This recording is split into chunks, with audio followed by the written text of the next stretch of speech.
చిన్నిని స్టేషన్‌లో ఉన్న బాలరాజు దగ్గరికి కావేరి తీసుకొని వెళ్ళడం జరుగుతుంది.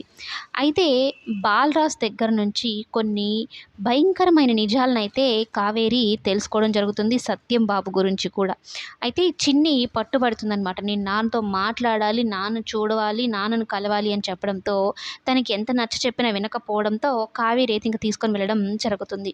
అయితే బాలరాజు కావేరిని, చిన్నిని చూడగానే ఫుల్ ఎమోషనల్ అయిపోతాడు. కూతురంటే ఎంత ప్రాణమో మనందరికీ తెలిసిన విషయమే. కూతురు కోసమే తన బిహేవియర్‌ని, తన పద్ధతిని మొత్తం మార్చుకున్నాడు బాలరాజు. ఒక్క కూతురు కోసం అన్ని రకాలుగా మారాడనమాట. దేవాకు కూడా వ్యతిరేకమయ్యాడు. కావేరి విషయంలో పూర్తిగా మారిపోయి కావేరిని కూడా బ్రతికించి తీసుకొని వచ్చి మంచి ట్విస్టే ఇచ్చాడు. అయితే కావేరి ఎన్‌జీఓల దగ్గర నుంచి ఇప్పుడు చిన్నిని తీసుకొని వచ్చేసింది కదా! ఎలా చేయాలి? ఎన్‌జీఓలు ఖచ్చితంగా తెలుసుకొని మరీ వెళ్ళి చిన్నిని చంపేస్తాడనుకున్న టైంలో దేవతలాగా భారతి ఆంటీ రావడము, భారతి ఆంటీకి చిన్నిని అప్పచెప్పడము అయితే జరుగుతుంది. అయితే ఇప్పుడు కావేరికి మొదలైన టెన్షన్ ఏంటి అంటే, ఈ దేవ కావేరికి ఒక గిఫ్ట్ పంపిస్తాడు. ముందేమో చీర పంపించి నేను చెప్పిన డీల్‌కి ఒప్పుకోమని చెప్తూ ఉంటాడు. ఆ తర్వాతేమో నువ్వు ఒప్పుకోకపోతే అంటే తనకి లొంగిపోవాలన్నట్టు కోరుకుంటున్నాడనమాట దేవ.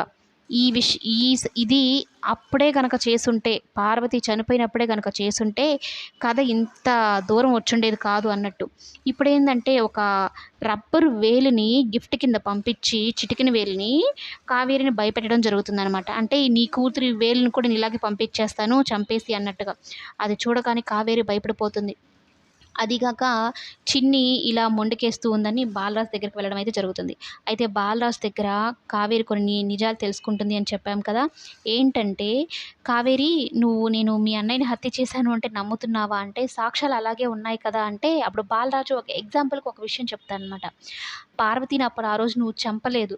కానీ సాక్ష్యాలన్నీ ఎలా క్రియేట్ చేశారు? చంపనట్టే క్రియేట్ చేశారు. సేమ్ టు సేమ్ ఇప్పుడు కూడా అలాగే జరిగింది కావేరి. నేను సత్యం బాబుని చంపలేదు. ఆ దేవానే చంపి నన్నిలా జైలు పాలు చేశాడు" అనైతే అంటూ ఉంటే, ఆ విషయం నాకు దేవా చెప్పాడు అని కూడా కావేరి చెప్తుందనమాట. ఇప్పుడు మనిద్దరికీ మధ్య ఉన్న పెద్ద సమస్య ఏంటి అంటే, వాడు నన్ను ఫోన్ చేసి బెదిరిస్తున్నాడు. తనకి లొంగిపోకపోతే చిన్నిని కూడా చంపేస్తానని బెదిరిస్తున్నాడు. ఏం చెయ్యాలో నాకైతే అర్థం కావడం లేదు. అన్నయ్యని పోగొట్టుకున్నాను. వదిన కుటుంబం అలా ఇదైపోయింది. ఏం చేయాలో నాకైతే అర్థం కావడం లేదని కన్నీళ్లు పెట్టుకుంటుందనమాట కావేరి. ఒక్కసారిగా దేవా తప్పుడు ఉద్దేశం విన్న బాలరాజు అయితే రక్తం మరిగిపోయి కోపం వచ్చేస్తుంది. ఎప్పుడెప్పుడు ఈ జైల్లోంచి బయటకొస్తానా? వాడిని చంపేద్దామా అన్నంత కసి పెంచేసుకుంటాడనమాట. చెయ్యని తప్పుకి తనని మార్చి బాలరాజు కారణంగా జైలుకి పంపించాడు ఒకప్పుడు కావేరిని. ఇప్పుడు అదే ప్లాన్‌ని అప్లై చేసి బాలరాజుని జైలుకి పంపించాడు. తనకు కావాల్సిందంతా ఏంటి? కావేరి. కావేరి గనక తను చెప్పినట్టు గాని చేస్తే ఈ సమస్యలన్నిటికి పరిష్కారం దొరుకుతుంది అన్నట్టు ఆ దేవ తప్పుడు ఉద్దేశంతో మాట్లాడుతూ ఉన్నాడు. కావేరి మొత్తం జరిగింది చెప్తుందనమాట. ఇలా చీర గిఫ్ట్‌గా పంపించాడు. ఒక రబ్బర్ వేలుని ఇలా పంపించాడు. నాకు అనుక్షణం భయంతో నరకాన్ని అనుభవిస్తున్నానన్నట్టు చెప్తుందనమాట. కానీ బాలరాజు ముందున్న అవకాశాలు చూస్తే ఏమీ కనిపించడం లేదనమాట. దారులు ఏమీ లేవు. అందుకనే కావేరికి ఒక విషయం అయితే చెప్తాడు. లాయర్ హరిశ్చంద్రతో మాట్లాడి విషయం అంతా చెప్పి తన ద్వారా బెయిల్ తీసుకొని రాగలిగితే ఒక్కరోజు బెయిల్ మీద బయటకొచ్చినా సరే వాడిని నేలమట్టం చేసేస్తాను. ఎటు జైలు శిక్ష అనుభవించాల్సింది పనిలో పని అన్నట్టు కావేరికి చెప్తాడనమాట. బాల మాటల్లో నిజాయితీని గమనించిన కావేరి వద్దు మనం ఏదైనా చట్టపరంగానే వెళ్దాము అన్నట్టు మాట్లాడుతుంది. కానీ బాలరాజుకు మాత్రం విపరీతమైన కోపం వస్తుంది.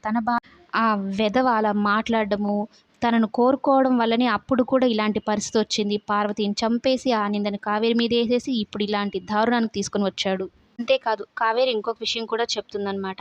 "నువ్వు అనుకుంటున్నావేమో బాలరాజు నేను ఎప్పటికీ ఒకటే అంటున్నాడు అని ఈ మాట కూడా నాతో అంటున్నాడు. నన్ను భయపెడుతున్నాడు. అందుకే నేను ఏం తేల్చుకోవాలో, ఏం ఆలోచించుకోవాలో, చిన్నిని ఎలా కాపాడుకోవాలో నాకైతే అర్థం కావడం లేదు బాల" అంటూ చిన్ని బాలరాజు దగ్గర కన్నీరు పెట్టుకోవడం అయితే జరుగుతుంది. మరి బాలరాజు కావేరి కన్నీళ్ళు చూసిన తర్వాత తను ఎలాంటి స్టెప్ తీసుకుంటున్నాడు, ఎలా బయటికి వస్తాడనేది కమింగ్ ఎపిసోడ్‌లో చూద్దాం.